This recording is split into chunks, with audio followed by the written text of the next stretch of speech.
Welcome to the Guerilla Social Work Podcast, episode 19. Today on the podcast, we are going to have a discussion with Miss Tiffany Nieva, who is one of our therapists who is doing her internship with us right now. So on the podcast today, we're going to have a discussion about her experience so far, working with Alpha, working in this field, what she's gained, what's been helpful for her. So if you are looking to go into this field, or you're currently in the field, or you are currently in school right now looking to go into this field, this will be a great one for you. Enjoy.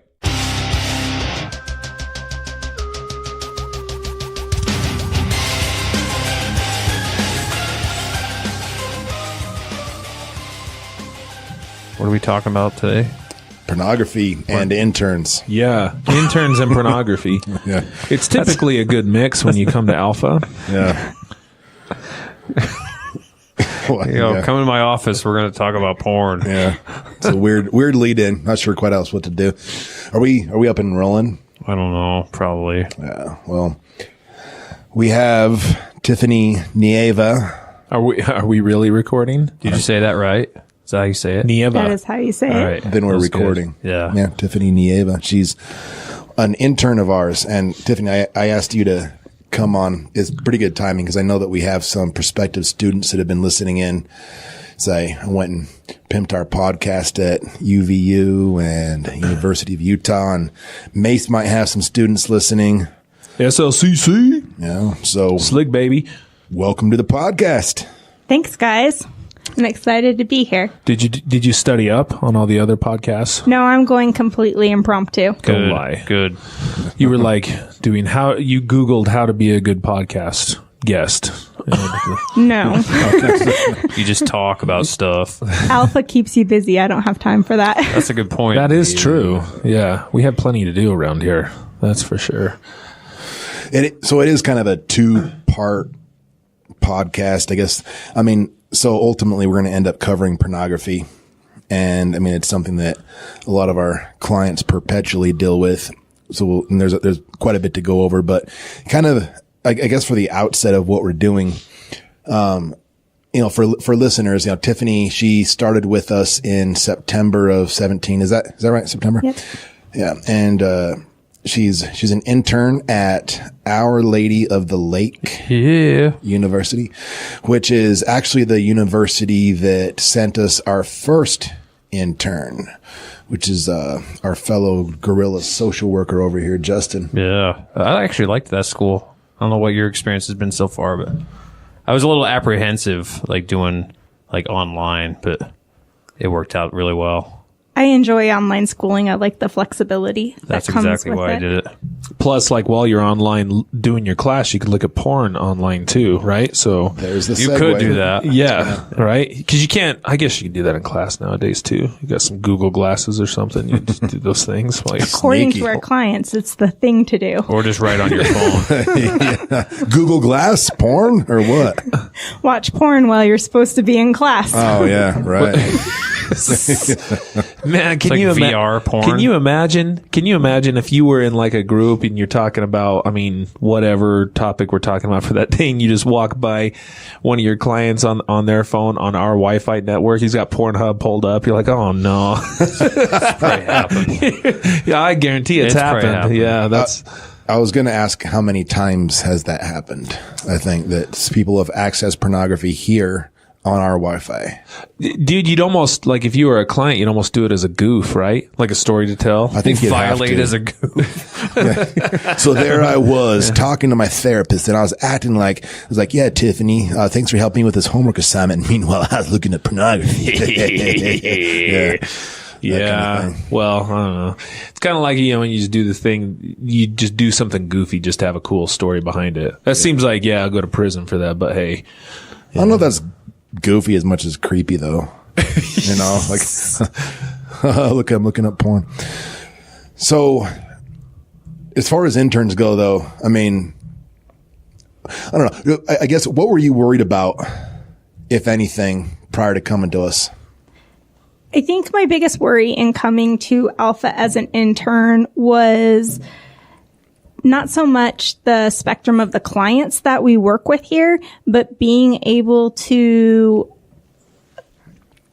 stay up to speed in the sense of learning the curriculums that need to be taught, the laws and the regulations and the restrictions that surround the clients in probation and parole, as well as all the different probation and parole terms. I was really worried about being overwhelmed. And were you correct in being worried about that? I don't think so. I think really? I had myself worked up more in the sense of, you guys have done an amazing job. Jeff, you've been a great mentor in the sense of being there to support me if I had any questions along the way. So it was really easy for me to pick up as I went along. And then I was able to train for a month before I kind of hit the ground running. And that was extremely beneficial in the sense of learning the note taking and the different things that are required in a client's file, as well as what the probation and parole officers ask for. So good, I guess. I mean, so by the time that you got started, to the degree that you were able to hit the ground running, it was at least to the point that you weren't super anxious and not at least having an idea of what to do. I winged it the first week. Yeah. I would be lying if I said that I didn't. It was a matter of just getting into that routine and learning the different lessons and things. And then, like I said, having you available on Slack, when I needed something or had a question, as well as the rest of the treatment team, sure made it a lot easier. We dumped an inordinate amount of work on you, more so than we do with a lot of interns.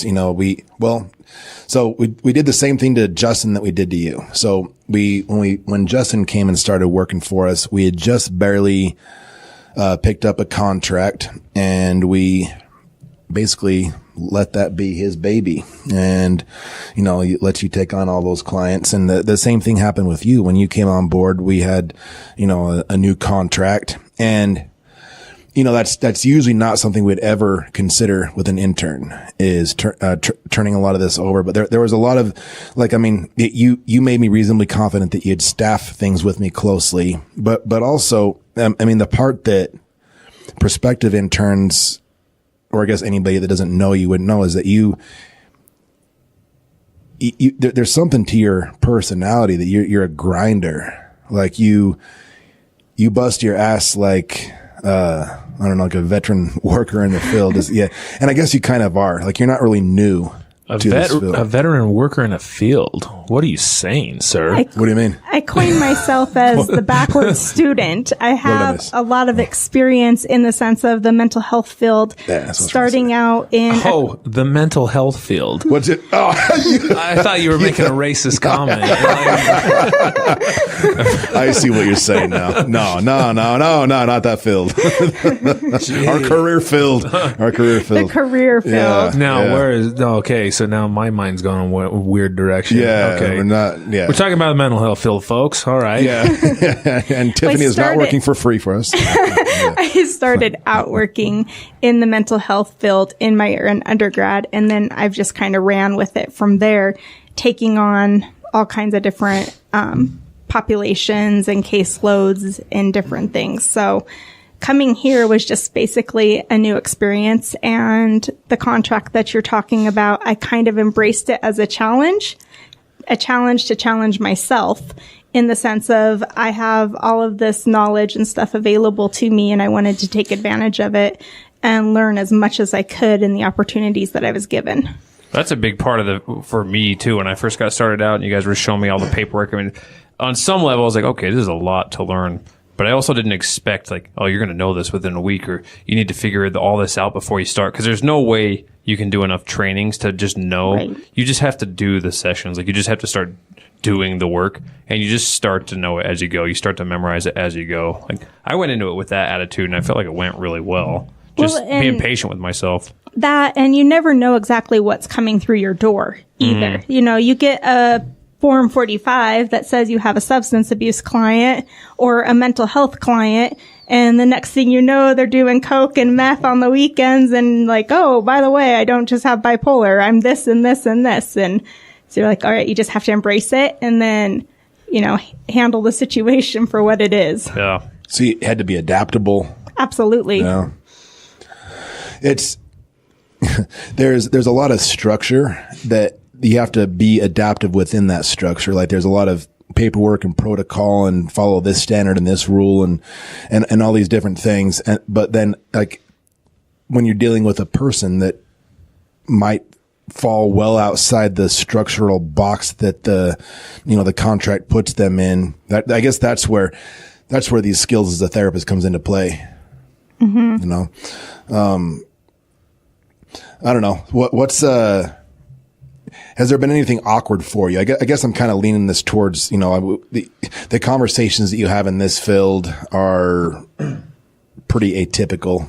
It's not all the time that you have conversations about pornography, for instance, in day-to-day operations. How's that been for you? Yeah. Well, and if anybody's listening to this for the first time, our basic, we specialize working with high-risk sex offenders in the community, inpatient and outpatient as well. So you have a handful of those clients, but then you also are kind of the key point person for the mental health and substance use contract for our federally indicted clients as well. Correct. Right.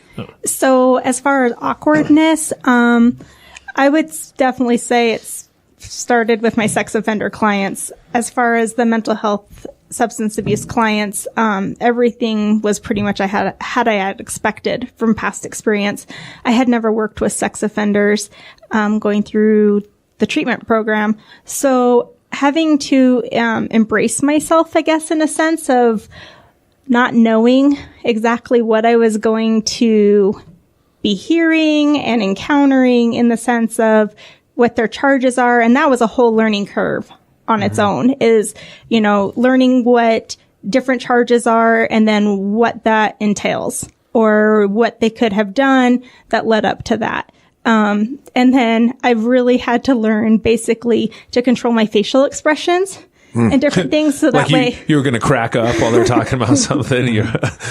Or show like disgust, I guess, or something. But just, a matter of, making sure the client does not feel judgment or, any sort of disgrace, I guess, in a sense of, oh man, what's she thinking? Actually, I had a client even today that was just like, I was reading a letter that he had given me and he was like, I was trying to read your facial expressions through the whole thing and I couldn't do it. You just don't have any. And it's like, well, I've mastered that skill. Yeah. I think, there's something to be said about that too. Because, you shared with me one time that sometimes clients really appreciate that when, some really hardcore information is shared. And usually this is when they're looking for some sympathy, that you show some of that, that you humanize yourself, which I do think has a lot of value. When it comes down to any type of reinforcement of shame or anything like that they may be feeling, I think the non-judgmental approach is really important. And I'm used to it now, fortunately or unfortunately, I think you become numb to a lot of some of the things that, you have to read through. Like the other day, I was reading through some charges about, some child pornography, and I was reading through the images. And if you ever read some of those, it was, horrific. But we talked about this on a previous podcast where I have to have this kind of, dispassionate compassion for this individual that I'm working with. And that's the only way I can really do that. And the non-judgmental approach is very, motivational interviewing based. That helps me kind of get along and join with the client to be able to assist them. Because if I do show a lot of disgust or disdain, regardless of how I think about this, and I can maintain, if you're outside of this, sometimes people make the mistake of, we're on board with these type of behaviors. We're not by any stretch, but we're trying to help them get to a point where they're no longer engaging in these behaviors. But if we're being judgmental, they're just going to close off. They're not going to want to talk to us about these things. Do you change up your approach a lot when you work with them in that regard? Well, I guess what I was going to say to what you're referring to is as far as facial expression. Yeah. Early on, especially probably when I was an intern myself, I might have talked about this on another podcast. I was actually, it wasn't so much disgust that I had to rein in. It was actually an unfounded fear for my own personal safety, and it was a bit due to some of the, the ideas about sex offenders that are out there, as well as maybe some of the buildup that, people that I was going to school with were telling me oh, you're going to be working, and I didn't know I was going to be working with sex offenders until literally I was at the halfway house and they handed me a manual and said, "You're teaching sex ed, ready, set, go." And, off to the races. There I am now. I'm working with sex offenders. And like, so for me, again, I had to temper my reactions, and up front, it was using the poker face type thing. I had to just, blank face it and not show any real reaction. And then what I've kind of figured out over time, once I have, again, for better or worse, like Mace is saying, gone numb to it, I use what's called kind of like conscious use of self. It's a term that one of my professors coined, or I don't know if he coined it, but I learned it from him, conscious use of self. And so there's going to be times when a reaction is needed. It could be a sympathy reaction, or there's times where the client will have done something or violated a boundary or a certain thing. And they kind of need to see that what they're talking about, it might not be the most socially appropriate thing. And so I'll sometimes allow myself to react naturally, but it's conscious. I'm intentionally allowing for my reactions to be part of the intervention with the client. But it took me a while to get to where I felt comfortable doing that. I had to go the poker face route up front too. Right. And I would say what Mace said, where we're not, saying that these behaviors are acceptable or anything, because they're not by any means, but you almost normalize it in the sense of it's normal as we hear this a lot. So you giving them, when they start questioning and holding back, saying something like, I've heard this before, I've heard that before. It kind of normalizes that for a client. And I have found then they're more, willing to go forth with whatever the topic may be instead of holding back. Oh, beautiful. Good. How is that? So, I like that. One of the things you mentioned was, the idea that you're, kind of just getting into a full-fledged as an intern. And I think as a new intern, this might be something that you ought to consider, is working with a population that's really dynamic and difficult at times. I mean, sometimes people just aren't cut out for it, for sure. Knowing those boundaries are important. But how do you feel like that's helped you develop clinically? I'm taking on as much as I possibly can and learning along the way. So earlier you had mentioned, I'm not going to try to pretend like I knew what I was doing. There's a lot of these things. And this is a huge mistake for me sometimes is I like to assume that everybody knows what I know.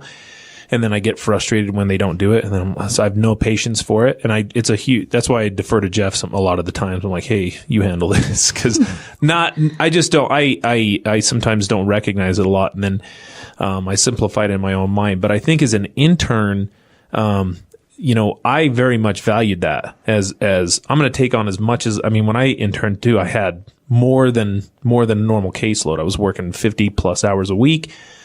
I had a full caseload working with really dynamic clients, and I think it helped me in the long term develop. How do you feel like it's helped you develop as a clinician? I feel like that just kind of hitting the ground running and taking on the caseload that I have has actually made me more diverse and also like a stronger clinician, in the sense of I've got such a well-rounded base of clients right now. It's kind of a third SA, a third mental health, and a third, sex offenders. Mm-hmm. So, there's a lot of balance there, but by taking on more, I feel I've exposed myself to different situations, each client has different criteria.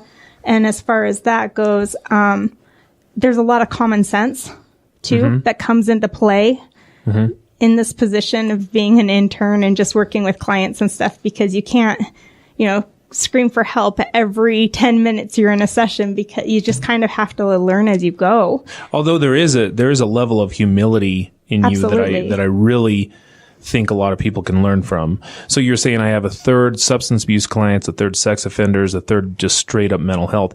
It's almost like if somebody came in to you and said, hey, I've got depression, I'd be like, come on now, like get out of my office. Actually, Jeff and I want some real problems here, Jeff and I actually joked about that when I first came on to Alpha as an intern, and I think I had been in for I started in September, so it was like 30 days when I had been working independently, and he had just kind of checked in with me to be like, all right, hey, let's be real here. How's this really going? Yeah. And it was just kind of like, well, the 16-year-old that won't make her bed anymore is no longer an issue. Yeah. Exactly. And this is where you've never really been afraid of asking questions, but I think you have a lot of patience with those questions. So, I think having a level of humility is really important. Admitting when I just don't know the answer to this and then learning from that and adapting to that has been really one of the things I think that I've seen with you is you ask, you learn, and then you usually don't ask again because now I've been able to incorporate this. You know what I mean? And just even I try to use my resources that you guys have given me in the sense of like Slack. A lot of therapists ask the same things over and over. Sometimes if you just go back and, try to look up the question and different things, a lot of times those resources are there. That is probably 90% of the job here. Just look around on Slack for a minute. I almost guarantee you will find the answer. Almost guaranteed. I think we got a pool now for when you hire somebody new, like how often you have to post the parameters of treatment. Right. I did have to ask him for those once because they got deleted from my computer, and for some reason I don't know what I was looking for if I could not find the documents. So I asked Jeff, will you send those to me again? Well, to your credit, that's happened one time. Well, one thing Jeff and I really despise hearing come out of our mouths is the term figure it out, right? I don't like saying that because Jeff and I have been put in some really hard situations as clinicians that were legit impossible. And we were told, figure it out. And I really resent that. And so I have myself abstain from saying that deliberately, but sometimes I'm really like, oh man, you really just got to figure it out. It's almost like we were burned so bad that there is an appropriate use of that phrase. And there's a lot of times where we could use it and we just don't because we got told that so much. Yeah. So a different perspective on that coming from an intern though is I don't despise figure it out because you've pushed me to use my resources to try to find the answers without just being told, because I do think some people get extremely lazy and just are like, well, I can just ask it and the answer will be right there. But if you figure it out, you find stuff along the way to support whatever you're trying to figure out. There's a nice way to say that too. I usually like to do I don't know. What do you think you should do?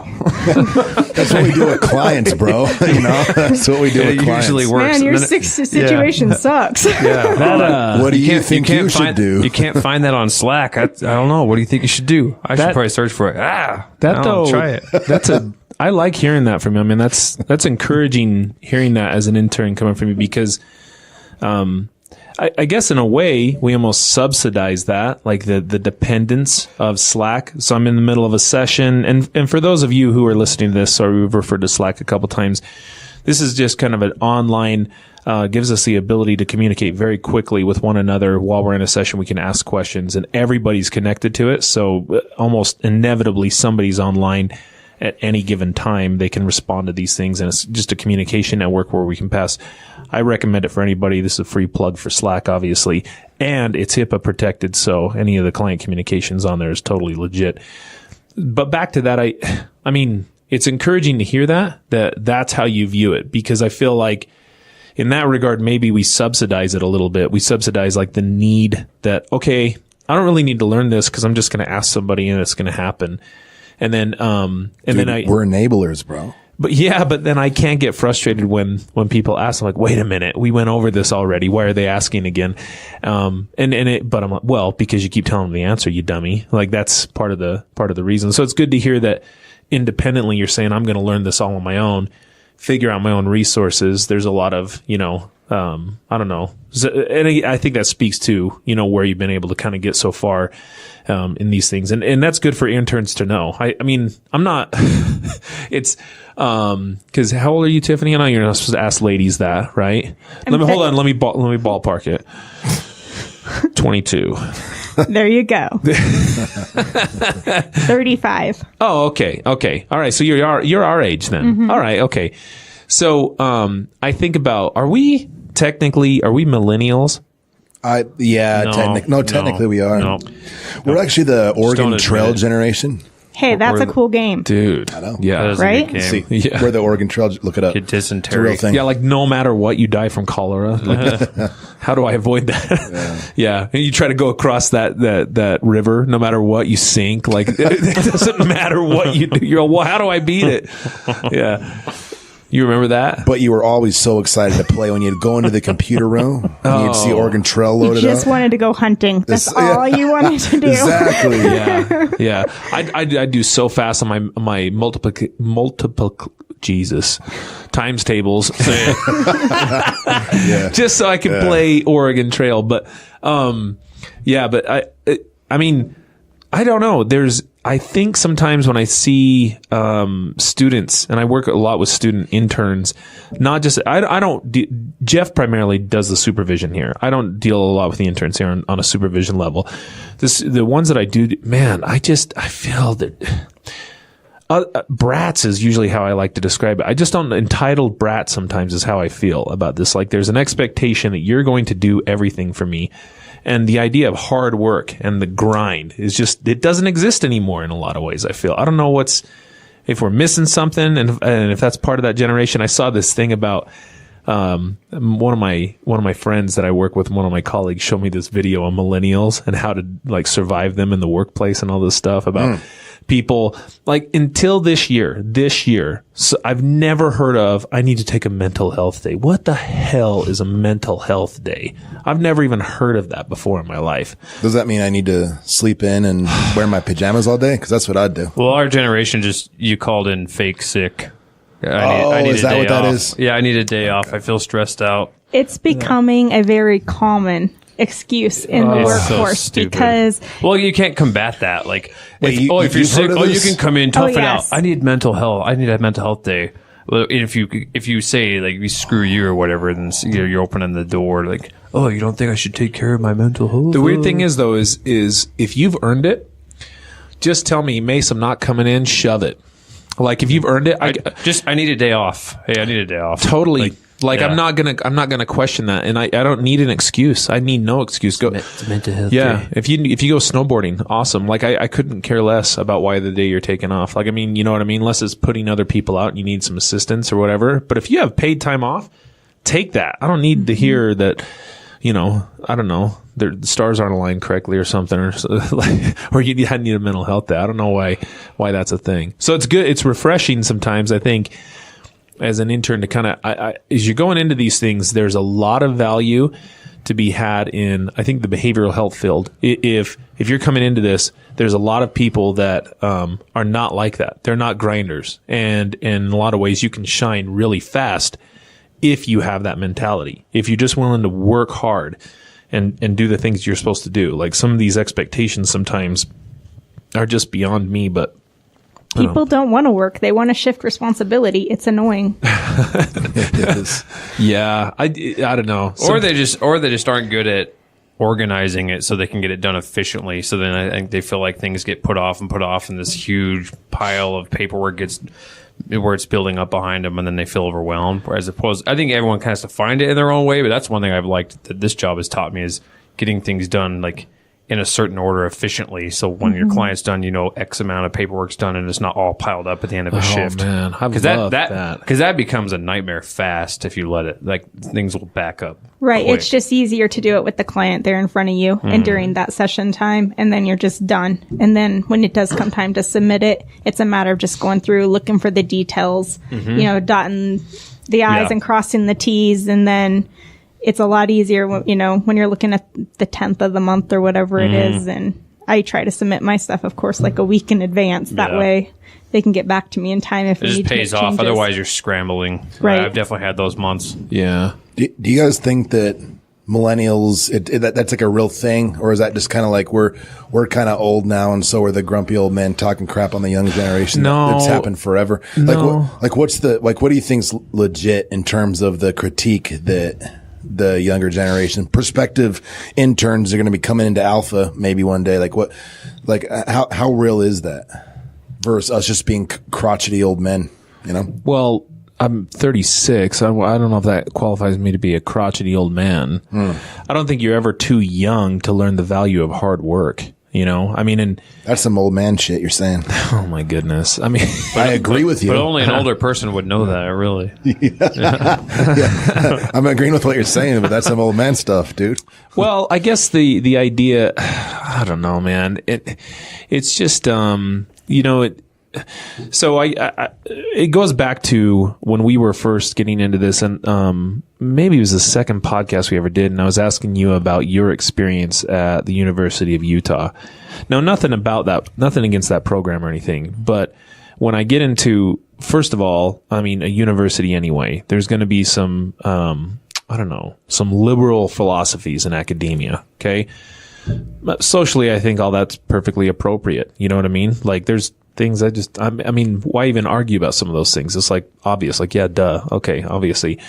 But then along comes with that a lot of these expectations, you know, that come along with some of these things, that if you're learning about the idea that I'm going to get a master's level clinician coming in and having to do hard work, sometimes I think that's resisted, because then on the other end of this about, I mean, and I'm not trying to sound like some right-wing nut or anything like that, but nobody owes you anything when you come out of master's, like you get a master's degree. I mean, unfortunately, therapists are a dime a dozen these days. They really are. Good therapists are not. They are few and far between. But to have a CMHC or an LMFT or an LCSW or an LOLPC or whatever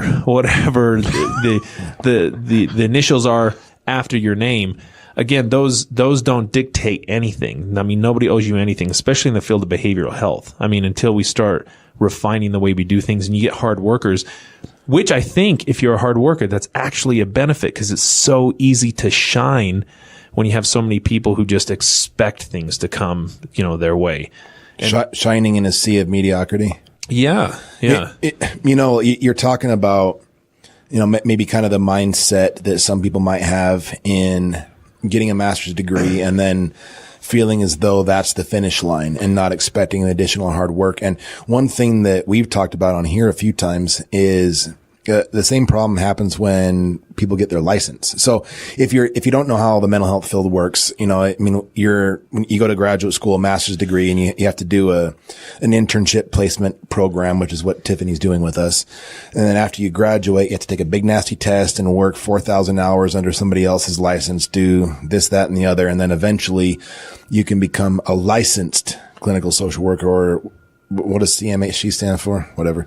Licensed mental health counselor. Okay. That. CMHC. Yeah. C. There's a C. Licensed marriage. Anyway, like eventually after doing a whole bunch of school and a whole bunch of hours and a whole bunch of tests, you become licensed. And that's another finish line. It's a false finish line, but it's a lot of people kind of feel like they've reached the summit and now they can kind of coast clinically. And, you know, I got my license in 2009. And wow, if I sit back and reflect on if I'd have stopped my learning there, or at least not really pushed myself, and Mace, man, you've pushed me and driven me to really learn a lot too. But man, if I'd have tapped out in 2009 and just sort of coasted on rested on my laurels, I wouldn't be, you know, an eighth of the clinician that I am today. And I'm not like the idea of a finish line sucks, you know, so like Tiffany, I mean, I don't have to tell you this because you're obviously got the right mindset, but I mean, when you're done with your internship, like your question is like, what's next? You know, what can I learn next? That's what would be good for you and any prospective interns that have yet to come aboard. What's next? Now what do I learn now? What's the next thing? Because, you know, our last couple of podcasts, we've talked about outcome measures and evidence-based practice. Like what we're learning right now, I hope it's not obsolete in a few years, but it's going to change. Oh yeah. Well, I was going to say, in a sense, quote unquote, the homework never stops. So you're always going to be learning, or you should always want to be learning. You know, just, hey, I figured it all out. I'm good. Let's go. Just like going out to University of Cincinnati, picking up like a new curriculum. Had anyone that was developing that curriculum just decided they were done, that curriculum never would have happened. You know what I mean? Just basing that off of research and being open to new ideas and trying new approaches. Right. Yeah, a lot of that comes from just asking questions, though, being open to somebody else's input. Well, and that's the humility side of this. I mean, I think the biggest fault sometimes, especially with a soft science like in behavioral health, is not having humility for when something else comes along. And so if you get out of graduate school, I mean, correct me if I'm wrong, but you think like you know everything and you feel like you're ready to save the world and you're genuinely interested in doing this. But then when you get into a field like this, and it's so dynamic with like the forensic client population, you're dealing with POs, you're dealing with all kinds of different aspects of this. It's like, oh yeah, I don't know anything. I don't know anything about how to help this client. And all the traditional ways of doing therapy up until this point just aren't going to work. And particularly if I've kind of bought into this whole, we need social justice and nothing against social justice. I'm not really knocking that. I'm just saying if I start to believe those things apply to me too, then there's like this idea that, you know, the world owes me something. And it doesn't. Like you get into this field and I think you still have to work really hard to get noticed, or you just fall into that sea of mediocrity, right? Which Tiffany hasn't. She's done really well. Thanks. Yeah. To add to that too, for any future interns, you don't learn shit in grad school. I mean, I'm just going to put that out there. Like, I've been fortunate to have a lot of life experience, as well as I've had some amazing mentors that are LCSWs through my past career fields of working with different counseling agencies. And I've worked in the behavioral health system of the public school system and different things that have kind of helped tailor my education, my experience. But when you graduate, you're not given an LCSW toolbox that's like, here you go, here's your little toolbox, to go help you along your way. You learn that through experience. You learn that through, your supervision and actually working with clients and different things. You don't learn that in grad school. I used to resent that. I remember, going to class after class in graduate school and be thinking to myself like, well, okay, what do I actually do though? It's like, the micro, meso, and macro. Oh, and those words I have not heard since I left grad school. Yeah. Oh God. Now you hear masturbation, pornography, and fantasies. The real stuff, the important things in life. You know? How is that a conversation like when you're a female? I mean, like as a guy, it's one of those, I always kind of play it off. I'm like, it's one of these things that guys never talk about, but all of us do it. Let's talk about masturbate, and I kind of just segue, normalize it. But like, it's gotta be different with being a female. I mean, how's that conversation go down in your sessions? Well, for me, it's pretty routine now. I mean, I have 30 different dudes and it's just like, how many times do you masturbate a week?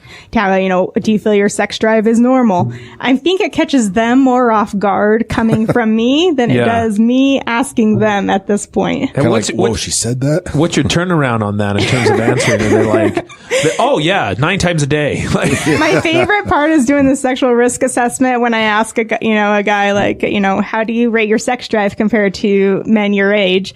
Oh, it's average. Well, what makes you say that? Oh, because I have sex 3 to 5 times a week. You have sex 3 to 5 times a week. You're looking around your computer. Okay. Yeah. And then you get like down and there's later questions that, resort back to that. And it's like, well, just a little bit ago, you told me you had sex 3 to 5 times a week.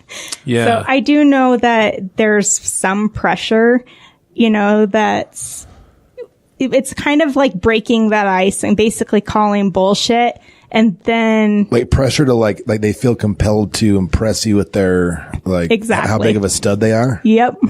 Well, I think with that, I had a hard time the first time I looked at our intake assessment for, 'cause like Jeff was saying, when I first came on, we got the federal contracts. I was thrown into like, hey, here's 40 clients, call them all right now. And almost all of them are federal. So all of this was, I got the same list. Yeah. All of this, all of it was intakes too. So I was doing this intake thing over and over. So I'm getting the paperwork emailed to me and I pull up the intake thing and I'm looking at these questions. I'm like, oh my God. I'm like, I don't want to ask people that. Like, oh my God, they're going to think I'm crazy. It's funny. None of them even bat an eye. I'm just like, how often do you masturbate? They're like, oh, I don't know, twice a week. Like, do you ever have sexual thoughts that upset you? Oh yeah. How'd you think about this? And I was surprised how just open they were, like how casual they were about it, which made me feel casual about it. And then seriously, after the first week, I didn't care at all about asking those questions. That's my experience too. I don't think I've ever, at least noticeably had somebody try to impress me, though, with how often they have And sex. no one was like really offended, like I by don't any of know the if questions. it's so much impress, but just like they don't want to admit like, oh, I don't have sex every week. Oh, okay. That probably is actually a lot closer. Yeah, it's the more truth. of they just don't want to admit the reality of the situation. But, as Justin was saying, I took the federal lists as well. And most of those guys have been in prison and they're used to talking about this and dealing with it and have been through treatment. So it just kind of rolls off their tongue, with normalcy, which made it easier, especially as an intern, just asking those. I think when we did our interview to decide if I was going to get my internship here, you were just like, so how comfortable are you going to be asking dudes how often they masturbate? And I'm like, that'll be cool. Yeah. It's one of my screening questions. Yeah.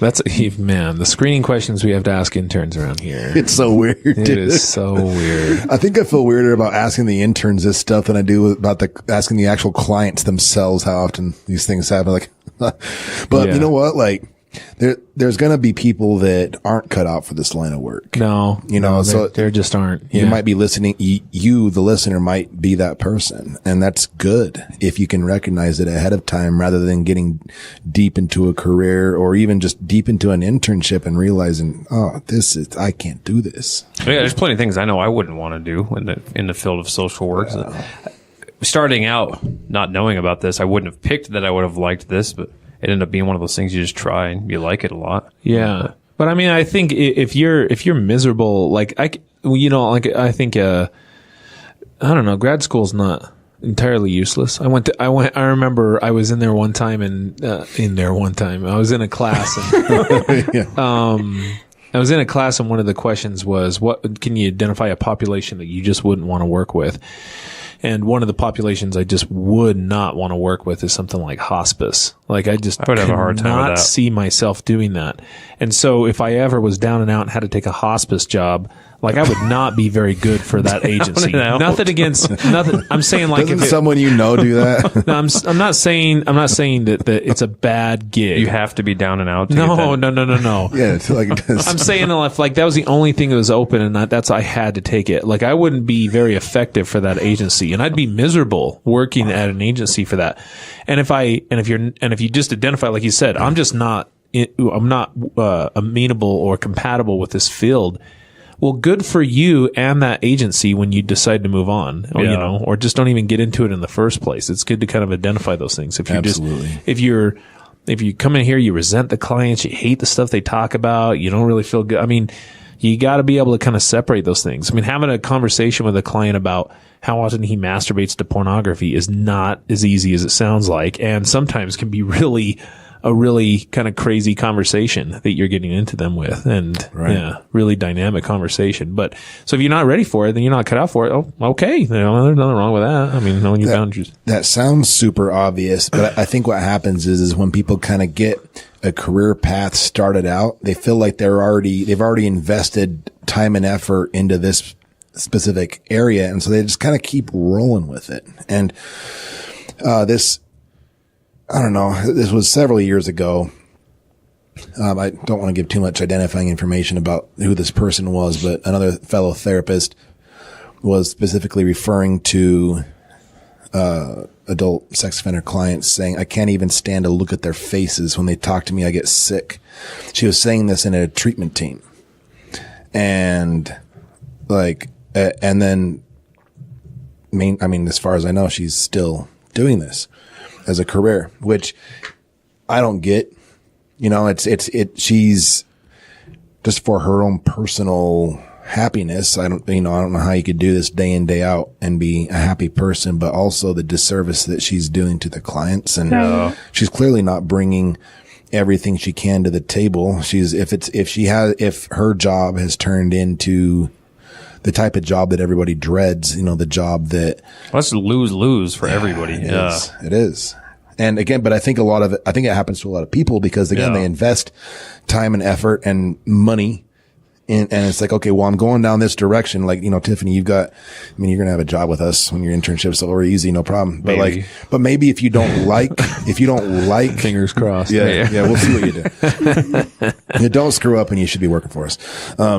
But like maybe you'll figure out, maybe you'll decide that you don't want to do this. And if you come and tell me that one day, and we offer you a job, and you're like, you know what, it's been a good internship, but this isn't my career field. Awesome. Like it'll suck for a minute because like we have to figure out what to do, but I would so much rather have you do that. And, any intern listening to this, do that rather than.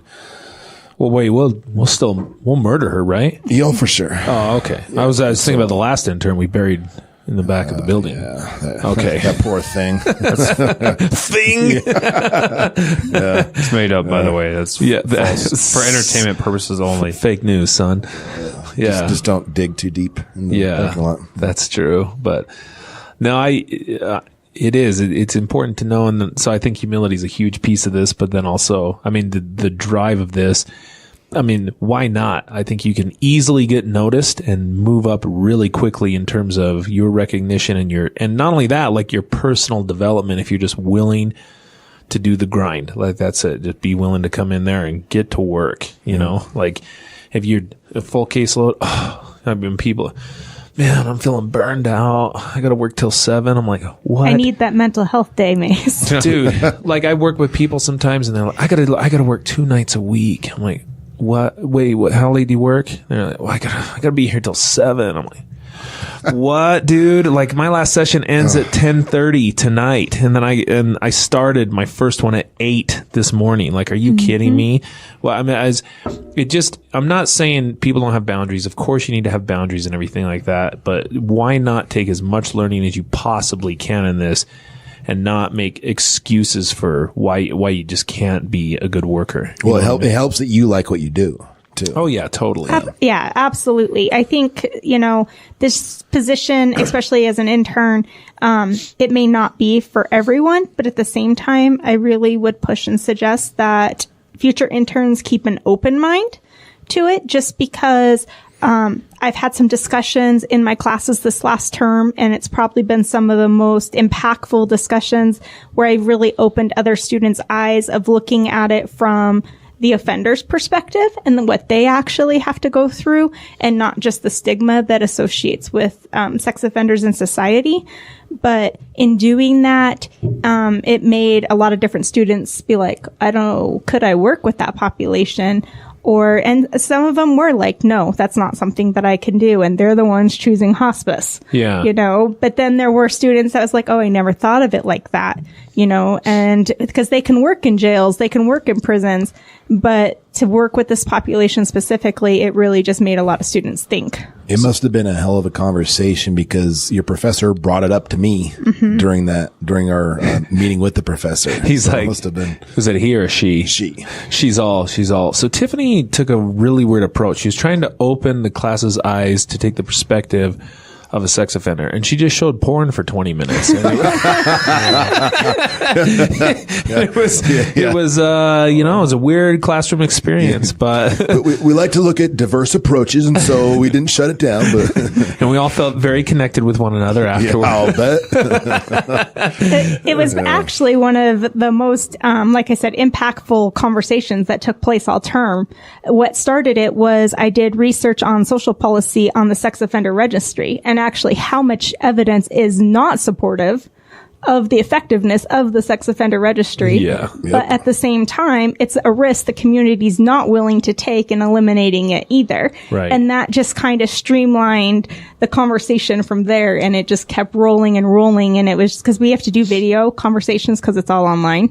And so it was probably the longest topic thread in the voice thread section of our course. Wow. Yeah, that's cool though. I'm glad people are open to having that discussion, because the registry, it's one of those things that you think is helpful, like you Feels think, good. Yeah, it's like I feel good knowing that old, Jimmy is down the street. Poor Jimmy. Jimmy is down the street. He's always getting screwed over. But I always wonder, okay, knowing that he's there, how does that keep you safe? How does that keep you? It's a feel good. It's exactly. It's just like a Band-Aid over a wound in the sense of the community has the right to know that this is, person committed this and is living down the road, but actually if it prevents them from offending again or what measures of safety is not proven. But how many documented incidents have there ever been that the registry has stopped somebody from offending? There isn't. That was the whole point of my conversation is, it was just basically that there's no solid evidence that it is effective in preventing anything. It's more of just the feel good that the guy down the street knows that he's living next to a sex offender. Well, the only thing, in my estimation, that it could lead to is that person, not maybe being attacked physically, but I think more so just feeling attacked in general because of the neighborhood that they live in. Like if people know that they're there, it's easier to look at that person as the boogeyman, and I try to counter that a lot. You have to look at the reason why people offend in the first place. If people are offending you, it makes perfect sense to them when they commit their offense. That's why they offended. Now, I'm not saying that it's okay. I'm just saying you have to kind of imagine a lifestyle in which offending sexually on a person, young or old, would make sense.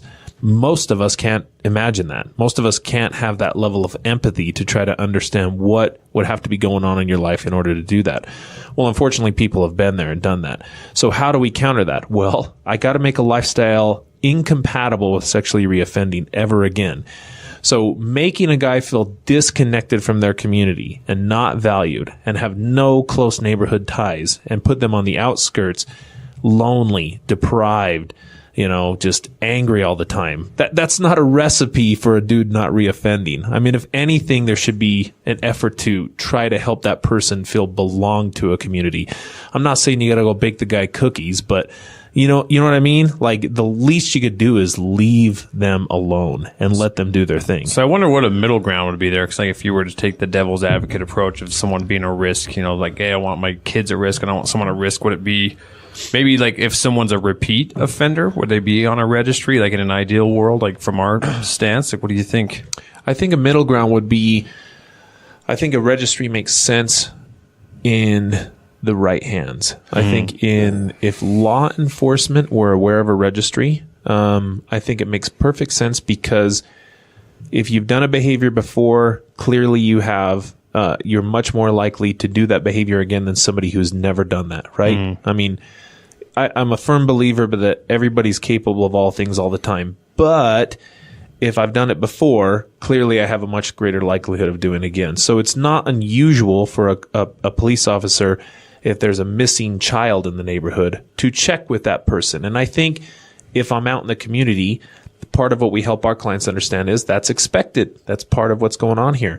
But again, that's limited to the police officers, and it's not harassment, and it's not pitting me against my fellow community members, of which now I belong, and I'm trying to gain some ground in. You know what I mean? Yeah. To me, that's the middle ground.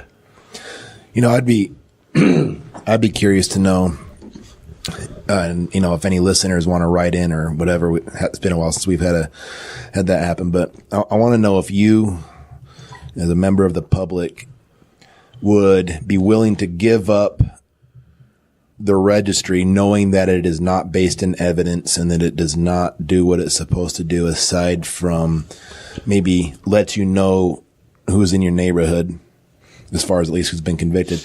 Would you be willing to give that up, knowing that treatment professionals that have looked at the data and looked at the research and looked at best practice are saying that neighbor of yours, Jimmy, is less likely to screw up if he's not feeling socially isolated and disconnected, and like he might be the focal point of a witch hunt? Would you be willing to give up the registry?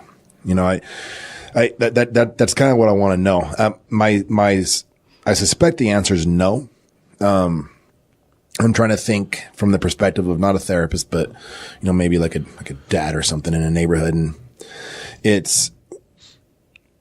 I think I would kind of hold the position like, well, okay, well, whether or not it doesn't work on a large statistical level, I know that I'll keep an eye out for this guy and make sure my kids don't go over there. I'm assuming that might be the response. But again, it's just, we have to be open to evidence. And just because evidence might, on a big level, like a macro level, I didn't want to use that word because social work. Yeah. Evidence on a macro level, doesn't necessarily mean that you personally, you, the listener, is going to impact you. Like maybe you will keep an extra eye out, but just like we were talking about on the podcast with, I think Jamie Newsom, it's not about what I think works or what my personal preference is. I look at the evidence and look at what best practice is. And then I get to set my ego aside and say, okay, well, this is what's been proven to work. I guess I'll do this. And that's what we do in this field. And so, I guess as a member of the public, are you willing to set aside what might feel good at what might feel like protection in favor of what actually works? What did some of the other students say? Well, to kind of bounce off of what you're saying right there, in my findings of what I did as far as research before recording my own video regarding the social policy of the registry, is it was more of a tool of the feel-good sense of that person committed a crime against somebody. It was a level of protection that they knew that they could go to protect their kids, because somebody who committed a crime against somebody who lives down the street, they could go that effort, they could put in the extra effort to making sure their kids don't go down that way or protecting their children from, being another victim. Yeah. Well, so you're saying it feels good, but in terms of the actual protection, I mean, beyond what parents normally do to protect their children, really, there's nothing. Oh no, there's no evidence. There's nothing. Well, it's the same idea as the DARE program. Like most parents, if you ask them, "Hey, do you want to get rid of the DARE program?" No, I don't want to get rid of that. That's gonna. It's not effective, but the kids love it. Yeah, dude, it makes us feel better. I don't know if it makes me feel better. If you guys Google, well, if you know the reality of it, it should make you feel better. If you Google DARE, DARE, hot pursuit.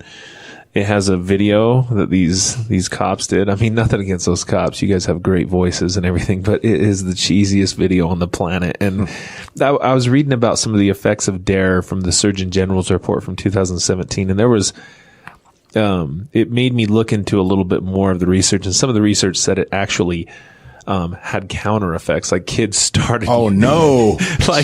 like kids increased their drug use after the DARE program. That seems like a good idea. I'll show you, Officer Bob.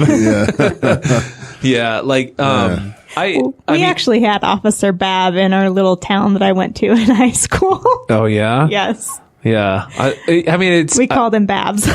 Babs. Yeah. Hey, Babs. Again, it's one of those things that is, same thing with the DARE program. The limitation, I guess, there is if I'm going to give education to kids, okay, good, you should. I don't think there's anything wrong with that, but I need to give accurate education. Part of that is, unfortunately, kids, drugs temporarily make you feel awesome. And, that's going to be part of this. Can it lead you down a path of a lot of problems? You bet. How many of you are going to be addicted? Well, 1% of you, so not that many of you. And I think, past a certain point, you can only teach them so much. You start to get into some real abstract, scientific, brain-based stuff, and you're just not going to be hitting the mark. Instead, it's taught as, it's all bad things, and it's always going to be from some hooded figure down an alleyway, and the moment you smoke one joint, by God, within the next week, you're jumping out a window. You're going to be slamming black and jumping out a window. You know what I mean? Like it doesn't compute very well. And then kids learn over time that's a lie, because, homeboy in my class is the star football player. He gets straight A's and he smokes weed every weekend with his buddies. Like, how does that work? They told me this is a lie, and then I start doing it, and before I know, maybe I have some problems. But I think same thing. Over time, what I've noticed about the registry, I think people forget about it. I mean, if I look in my neighborhood, oh my God, there's somebody living across from me who's a sex offender. I mean, 3 months from now, what do you think of? Do you think I'm like staking out their home? Like, I got stuff to do in my own life. I'm not doing anything. And even our clients, I think they bitch and moan about it initially, but over time, I think they forget about it too. Let me ask you this: what if I'm asking you to ballpark a number for me? How many, like, what % of your clients sexually offended on somebody in their neighborhood that they live in right now? At the time of their offense, whatever their charge was, like, was it a neighbor kid? What % of them was neighbor kids as opposed to, I mean, anybody else? A neighbor kid, huh? Yeah, somebody that the registry could conceivably, you know what I'm saying? Yeah. It's like, cause the registry is designed to keep neighborhoods safe so that when I see that the guy that lives 3 doors down is, guilty of this charge, that's the idea of the registry. So I keep my kids away. So I guess in terms of like sexual offense rates, what % of your clients have been offended on by, the guy at the end of the road? Wait, which one of my clients have been the guy at the end of the road? What %? They just need a registry for people to listen to 3 doors down. Is that what you know who to be friends with? What I'm trying to say is that most sexual offenses are not outside of the home. Most aren't strangers. It's not the stereotype. I would say, I have a lot of clients right now that are child pornography cases, and then I have a lot of clients who were kind of like mistaken identity cases. They didn't do very well vetting their sexual partners, and these were, girls who were clearly underage, but they didn't do much homework to determine that. And then they said, well, she lied about her age, and whatever, that whole thing, that whole song and dance. My client population right now, maybe 10-15% of them are that category, that this was a neighbor person, but I think the narrative, though, because it is so sensational and scary and people pay attention to it, is when that happens, that's what gets reported. Dude, nobody cares about a 20-year-old kid who thought he was hooking up with an 18-year-old that turned out to be 15. Nobody cares about that guy. That dude's on their registry, though. Exactly. I was just going to say, what's the percentage of that? That's, and that's one thing I point out to people when they ask me, what are you doing for your internship or who are you working with? And it's like, no, you don't understand. There's a vast majority of people on the registry that are, 20-year-old dude that hooked up with 17-year-old. It's not all pedophile situations. It sounds like it, though. It like does. That's the stigma. If I look up at that guy in my neighborhood, the registry is going to say attempted unlawful sexual contact with a minor. What that sounds like is that I was the old creepy dude down the street who lured in some poor unsuspecting kid during Halloween and tried to do whatever to them, which is just not the case. Whereas you hear these stories later on and they're like, well, no, man. I was 20. I was drunk. I was at a party. She said she was 18. I wasn't paying attention. No, I'm not making excuses. I'm just saying that the charge that you're going to find under a client's picture, if I pull it up on the registry, does not do a very good service for what actually happened. I mean, right. So if the idea of risk, need, responsivity is what we do when treating clients, here we go. I'm pulling out all the big social work words at the micro level, maybe at like a meso or a macro level, the risk, need, responsivity is, well, okay, how are we allocating our resources to combat this problem? On an individual level, we have treatment providers that work with these clients, on like a little bit bigger scale at a community level, we have the registry, right? But I mean, if we're talking about allocation of resources, if Mace's, anecdotal estimation of 10 to 15% of his caseload is people that actually did commit crimes within their neighborhood, is that the best use of our resources? So it's not just for the client and helping them not hate their life because they feel like they're in a witch hunt, but also maybe there's a better way to spend taxpayer money in combating this problem. And I think the registry falls short of that. I don't think it's based in evidence, which I don't know. I guess we'll have to see what happens with it, but it doesn't seem to be going away anytime soon. No, I think people getting away from it too. I think No, it's never going to go away. Yeah. I mean, really. I mean, you could, if you did a public poll, there's no way. And I think people have some really strong opinions. And I'm fine. Anybody listening to this who wants to weigh in, make a comment, I'd be fine to respond to it. And I'm open to those opinions. I'm just saying from our perspective, I mean, there's just no real effect to it. I think it's hard to argue against somebody who says, no, I just feel better. I mean, really, just plain devil's advocate again. If you're saying, as a father, I feel better about it. Why? I don't know. I just do. And that guy committed a crime. And so, you know what? If he's going to live in my neighborhood, I deserve to feel okay about it. I think you got a point. I don't know. It's hard to argue with. I know. It's hard to, what I do say is I worry sometimes about the effect of, you know, if I'm like, so one of the things we try to help these guys do is enter into like healthy relationships, right? You meet a girl, that, yes, I mean, some of their social skills are so horrible. And if they even work up the courage or the bravery to ask a girl on a date, that's a huge step. And then if they get a yes, that's even, you know, bigger, right? Sometimes I feel like that Black Mirror episode with John Hamm walking that guy through his dating thing. Oh, talking in his ear. That was a great episode. That was awesome. And so they take these, you know, and there's always this eternal question of when do I disclose my offense because she's going to figure it out anyway. And I mean, imagine, you know, I don't know, let's say, you know, they were able to take that girl out and they got a kiss at the end of the night or something like that. Normal, just guy and girl interaction or something like that. And so, like anybody, that girl goes home and Googles that guy and tries to find him on Facebook or something and think what pops up, right? Mm-hmm. And then what might go through that girl's mind about something like that, which is totally untrue given the context about, oh my gosh, what's he trying to do? Is he, and what was he pulling his tricks on me or anything like that? You know what I mean? Sometimes it gives the very wrong impression and yeah, this is something really hard for them to disclose and they're trying to move on. I mean, there are clients and again, you can have an opinion about this as a parent, as a concerned citizen that we should lock them up and throw away the key. And you know, if your child is a victim or if your family member is a victim and you feel that strongly about it, it's hard for me to say you're wrong. And I mean, I'm not going to try to take that away from you.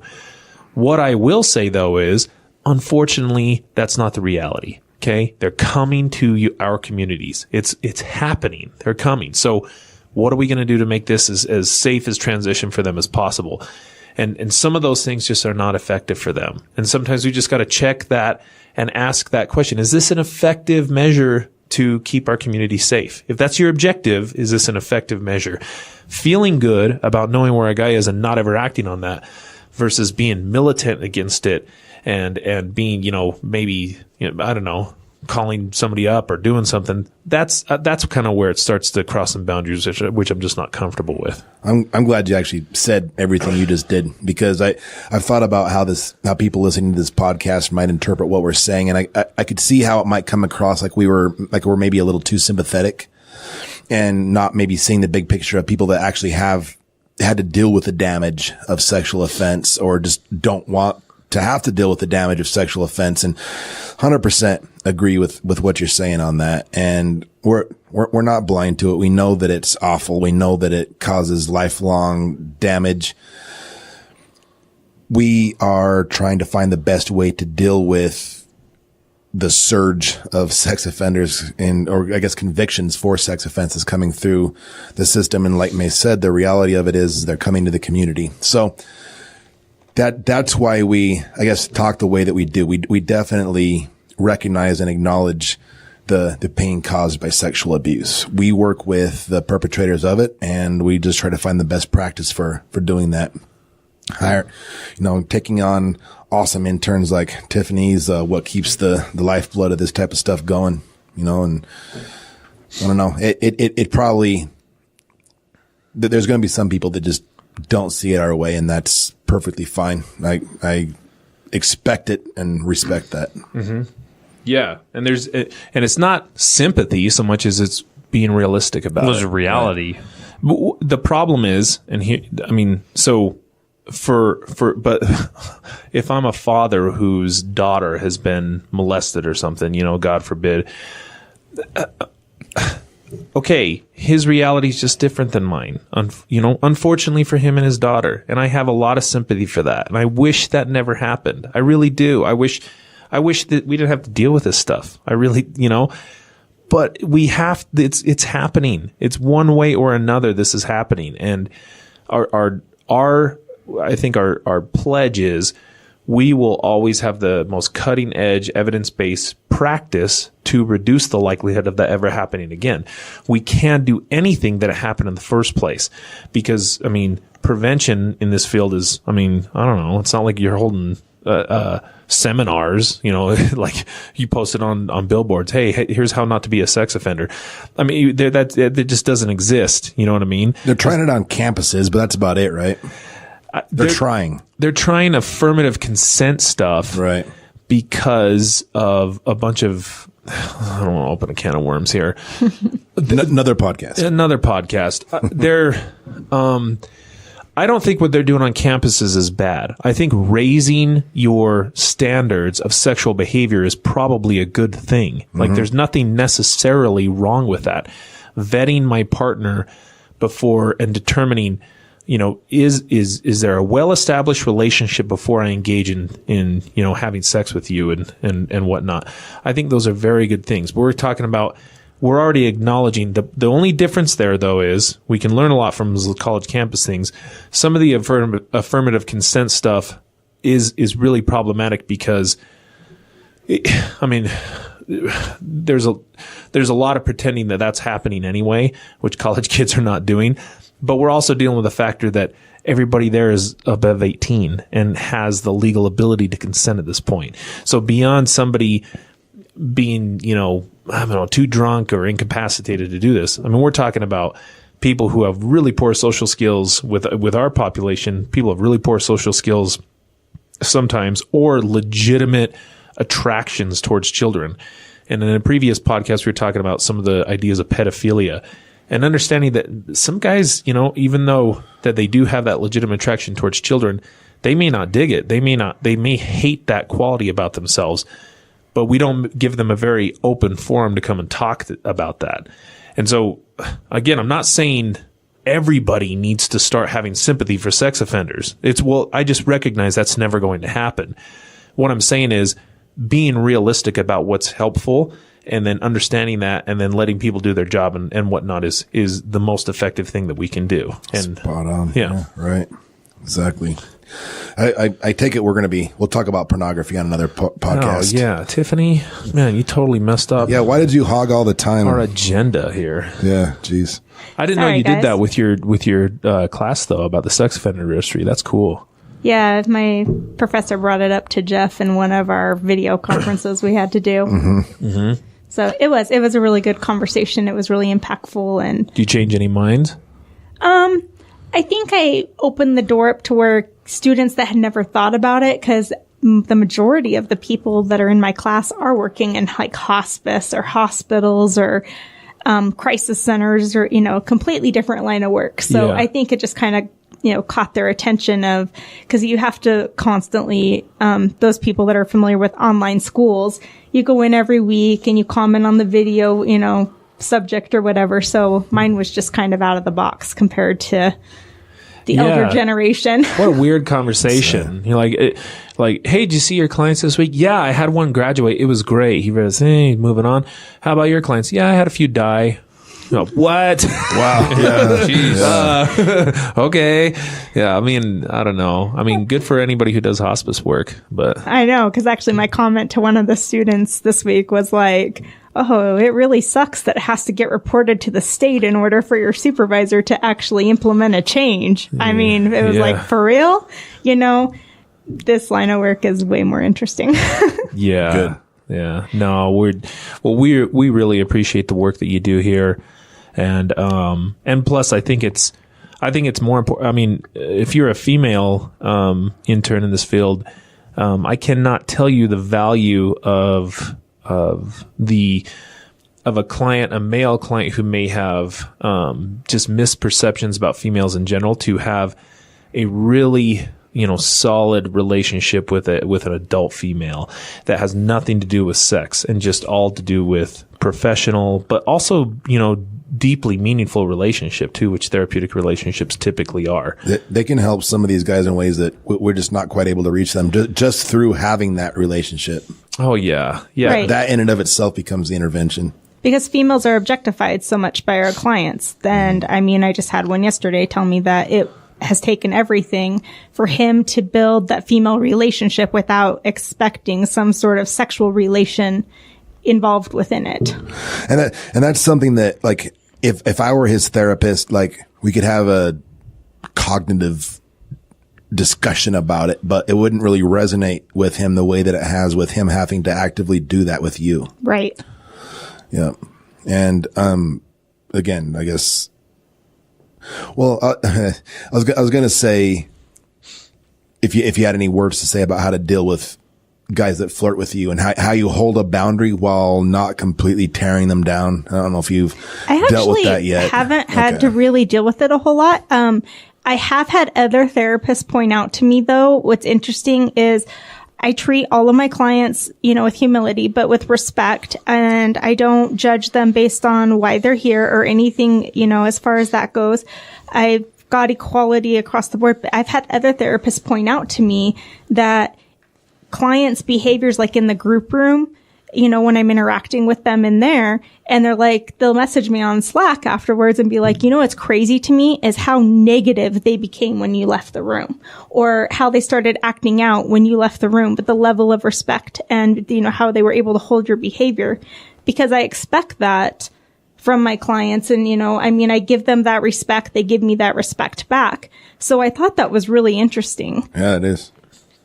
Yeah. Well, and that just goes to show. I think that it might be even refreshing for them in some ways to see that kind of relationship with a female, Yeah. and bottom line, it is different. It's hard, and I think we're limited, when we get into conversation, because we're dudes thinking about dude perspectives and stuff. It's just dude perspective. It's a clinical term. Yeah. Like it was experiencing dude perspective. It was like when we had JWO on the podcast not too long ago, and she was being able to give us some of these perspectives. Like, that was really helpful because, unfortunately, we reach a level and we just There's probably a lot we miss. Yeah, absolutely, 100%. I have dudes that come from your group on Sunday. Yeah. And they'll be like, so Mace says this, blah, blah, blah, blah, blah. Can you give me a female perspective on that? Yeah. I am 100% a dude. Yeah. What's the worst thing they've said that I've said in group? Oh, you're just dramatic. They don't say a whole lot. Like, everybody, as far as, I think you're a great facilitator, and, clients truly, it's like the Mace show, when they go to group, nobody's ever said anything bad. They're just always like, he's so dramatic, and he says, blah, blah, blah, blah, blah. What's the female take on this? Yeah, I do. I don't know. I have a unique way of doing those things. Yeah, it's fun though. My groups are, it's a show. It is. That's okay though. I know even when I do my group, usually that's when you come into the Salt Lake office, and we always have a moment. Oh, Mace is in the building. Yeah. They're last couple of weeks have been pretty good out there in Salt Lake. Yeah, I think that clients, but that's the whole thing. I think some clients would really gravitate towards a group like that you're holding and really enjoy that. Like, some clients come to my group like, ugh, this is the worst thing ever. Like, it's just not. Everyone has their style of group they like. Yeah. No, that's for sure. And I know, I've learned that, I'm facilitating 6 groups a week now, and it was a very hard part for me in the beginning, just because to build a group and the personalities in the group, especially when you're, I think 2 of the groups I have, I took over. So they, the personalities and stuff were pretty subtle in there, but the other ones that I started, getting the personalities that are in there and the steady attendance and different things. And you definitely tailor each group differently to those personalities, to how they learn and how they take the information in and stuff. But, it's interesting because Mesa's group follows my group on Sundays, and I know a lot of the guys go back to back, and sometimes I wonder, they're probably like, oh, Tiffany's so boring because I'm not as dramatic. I bet they appreciate the balance, the difference. You know what I mean? 'Cause Justin was saying every therapist is different. Like, I mean, Mason and I run very different groups. Justin and I run very different groups. Oh, I'm sure. Yeah. I'm sure. I think it's funny because one client in particular sticks out, but in like my group, everything's pretty basic. I mean, he gives tons of input, all kinds of stuff. And it's like when my group's done, he's breaking out computer and paper and pen and everything for Mesa's group. And I'm just like, damn, what are you teaching in there? Yeah, there you go. Yeah. Hardcore stuff. Yeah. Calculators and No, like he had a whole desk set up, and I just was stylus. like, I better up my game here. Protractors. No, it's like, because you have a group right after mine on Tuesdays, and I think my clients really appreciate the balance there. Because I mean, Oh, you mean Brett? oh no, yeah, it is Brett. Yeah, I used to run that one. yeah, that's right. No, it is Brett. And then, but yeah, when I run that group, they're like, oh yeah, we really like it. Those work really well back to back. Because if you have the same style back to back, that gets old. No, because they're like, sometimes they're like, you get us really amped up, and then we have Brett. It calms things down. Like we're good after that because, yeah, I don't know. It's just how we do. This is how we do stuff. So. Well, and I think I'm triple S, and then I think you do CBI. So Yep. in that one, so it kind of, there is some variety there for them. Some big New time info. differences. So, well, should we wrap this up? Yeah. Yeah. Well, hey, Tiffany, we really appreciate you coming on tonight. Awesome. I had a good time. So if anybody, a prospective student from Our Lady of the Lake, what do they do to reach out to us to get their internship here? They call Jeff at what? Email Jeff. Don't call, don't text. Email Jeff. Jeff Moore, JEFFMOORE 68 at Comcast.net. Get a new email. Yeah, that was son. ridiculous. Jeez. How about So how about Jeff at utahsbesttherapy.com? There There you you go. go. Jeff at utahsbesttherapy.com. There it is. Or just like a Gmail. Yeah, You- get a new email. Why are you holding on to that thing, you loser? Nostalgia, like for Comcast? Yeah, Comcast. And My football number in high school was 68. Yeah, actually, At AOL.com. actually, that's Such a loser. really the actual reason. Yeah, Oh my goodness. that is the actual reason. Figure it out, bro. Well, it's coming. It'll happen soon. But for Okay. now, Jeff at utahsbesttherapy.com if you want to intern with us. So hopefully by next podcast we'll talk about porn, right? Yeah, porn next time. All right. Yeah. Sounds good. See you then, folks. All right. That does it for episode 19 of the Guerrilla Social Work Podcast. Thank you for checking this episode out. We also want to thank Tiffany for being willing to come on the show, spend some time with us. We had a lot of fun. And apparently on the next episode, we are going to be talking about pornography, sounds like. So that should be an entertaining one. Make sure you tune in on the next episode. In the meantime, make sure you follow us on Facebook, Twitter, Instagram, all that jazz. I swear we update that more than once every 5 months. Other than that, we will see you on episode 20 talking about pornography.